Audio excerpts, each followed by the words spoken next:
Hai teman, kembali lagi bersama saya dengan novel yang berjudul Terpaksa Menikahi Pak Ustadz. Sebelum mulai, saya ucapkan terima kasih kepada teman-teman yang sudah bergabung maupun yang telah memberikan like, komen, serta subscribe. Saya ucapkan banyak terima kasih. Bagi yang belum, jangan lupa untuk klik like, komen, serta subscribe di akhir video supaya channel Mimin ini berkembang dan Mimin selalu semangat untuk update cerita berikutnya. Baiklah, langsung saja kita mulai. Bab 61. Pembangunan rumah Angel dan Diego sudah lama selesai. Saat ini Syafiq sedang melanjutkan pembangunan hotel bintang 5 milik Diego yang baru saja 30%. Diperkirakan akan rampung total sekitar 20 bulan lagi. Meskipun Syafiq sibuk dengan pekerjaannya, tapi ia tetap memprioritaskan istrinya yang saat ini sudah hamil besar. Dokter mengatakan jika hari ini perkiraan lahir sekitar 1 minggu lagi, tapi itu hanya perkiraan, bisa saja lebih cepat atau lebih lambat. Alika juga sudah tenang karena tidak ada laki-laki yang akan mengganggu. Cynthia memberitahu jika laki dikirim ke luar negeri oleh ayahnya untuk melanjutkan pendidikan di sana. Iya sayang, ini mas lagi di jalan. Insya Allah sebentar lagi sampai, ujar Syafiq pada sang istri. Fil amanillah suamiku.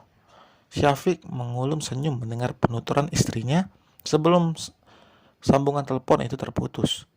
Bukan sekali dua kali, tapi entah berapa kali dalam satu hari Alika menghubunginya, tapi Syafiq sama sekali tidak terganggu dengan itu. Mobil yang dikendarai lelaki tampan itu masuk ke dalam perkarangan rumah. Alika sudah menunggu di ambang pintu sambil merentangkan tangannya. Senyum mereka di wajah cantik Alika. Assalamualaikum warahmatullahi wabarakatuh, istriku. Syafiq mengucap salam, lalu mengecup mesra kening sang istri. Alika membalas salam lalu mencium tangan Syafiq. Kenapa pulangnya lama? Tanya Alika dengan wajah cemberut. Tadi ada sedikit masalah, tapi alhamdulillah udah selesai kok, jawab Syafiq lalu menuntun Alika masuk ke dalam. Bu Rita dan Bu Nini sedang sibuk berkutat di dapur. Mereka menyiapkan untuk makan malam karena Kiai Abdillah dan juga anak-anaknya yang lain akan datang. Mas, pinggang aku sakit, pegel juga, rengek Alika. Mas pijitin ya, ujar Syafiq. Mereka berjalan menuju kamar. Semenjak Alika hamil besar, kamar mereka pindah ke bawah agar Alika tidak kerepotan. Tapi aku lapar, Alika mengelus perutnya yang buncit.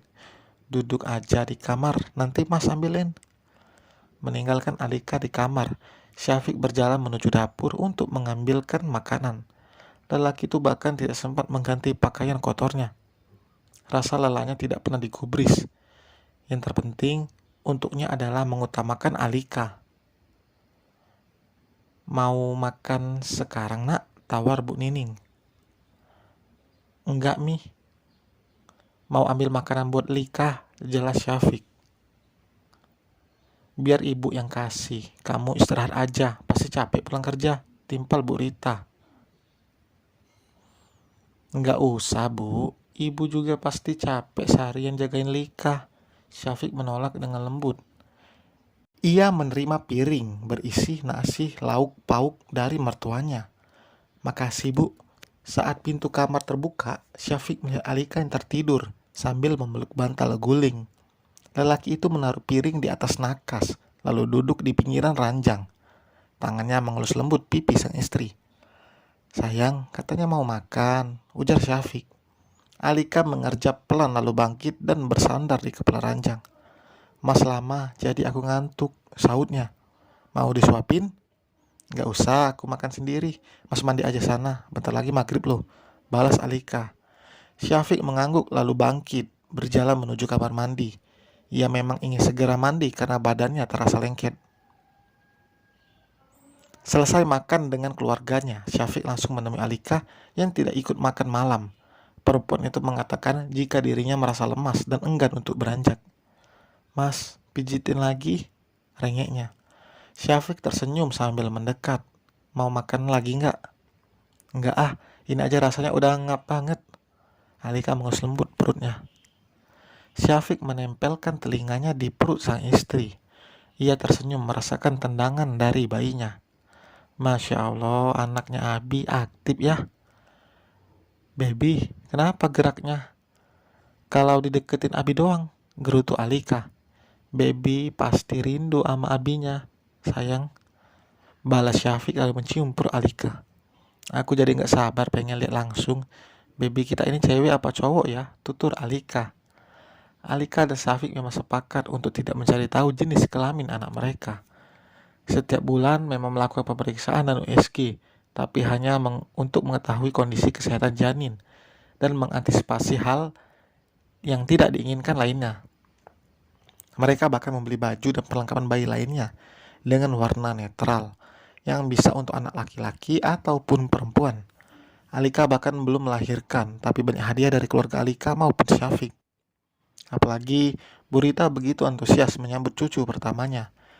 Ia bahkan pergi bersama Bu Nining bulan lalu untuk membeli semua perlengkapan bayi. Meskipun Syafiq melarang karena tidak ingin merepotkan, tapi mereka tetap kekeh. Mas, Alika merengek saat melihat Syafiq fokus pada ponselnya. Sebentar, Mas, balas dulu chat Pak Fadil, sahut Syafiq. Aku pengen pipis, bantuin bangunnya, seru Alika. Berat badannya naik hingga 15 kg. Apalagi dengan perutnya yang buncit membuat ia sering kesulitan bangun tidur. Syafiq langsung menyimpan ponselnya dan membantu Alika untuk berdiri. Frekuensi buang air kecil perempuan itu sudah mulai sering. Salah satu tanda jika kelahiran sudah dekat. Sekalian sikat gigi ya. Buka mulutnya, tita Syafiq setelah Alika buang air kecil. Perempuan itu duduk di kursi yang disediakan di sana. Alika langsung membuka mulutnya, membiarkan Syafiq yang menyikat giginya. Rutinitas yang sering dilakukan setelah Alika hamil besar. Bukan Alika yang menginginkan, tapi Syafiq sendiri berinisiatif. Kumur-kumur, buang, ujar Syafiq lalu membasuh wajah Alika. Seperti seorang ayah yang sedang mengurus anaknya. Tapi jika dilakukan pasangan akan terlihat romantis. Mas, nanti kalau udah lahiran badan aku masih segede gajah gini gimana? Tanya Alika sambil berjalan keluar kamar mandi. Jangan pernah mikir buat diet ya. Selama kamu masih menyusui harus banyak asupan gizi. Kalau kamu turuni berat badan, nanti Mas beliin alat fitness buat di rumah. Aku nggak suka olahraga Mas, keluh Alika. Kalau olahraga yang lain aja suka nggak? Goda Syafiq. Bukan suka, tapi kebutuhan. Seletuk Alika membuat Syafiq sontak tertawa. Jadi nggak suka nih, sedikit. Masa sih sedikit? Syafiq terus menggoda sambil menahan tawa. Ih, kenapa jadi ngomongin itu sih? Alika kesal dengan wajahnya yang memerah. Bukan 1-2 minggu mereka menikah, tapi jika membicarakan masalah ranjang, Alika pasti merasa malu. Maaf, jangan cemberut gitu dong. Ayo tidur, udah malam loh. Syafiq membantu Alika merebahkan tubuh dan menyelimuti perempuan itu. Belakangan ini Alika selalu ingin dielus bagian punggungnya saat akan tidur. Tentu Syafiq menurutinya tanpa mengeluh sedikit pun. Para wanita di luar sana pasti menginginkan suami seperti Syafiq. Tidak hanya perhatian dan romantis, lelaki itu juga begitu siaga, tanpa rasa lelah selalu mengikuti keinginan istrinya. Selesai teman, sampai berjumpa di bab berikutnya. Jangan lupa untuk bantu subscribe. Oke, bye.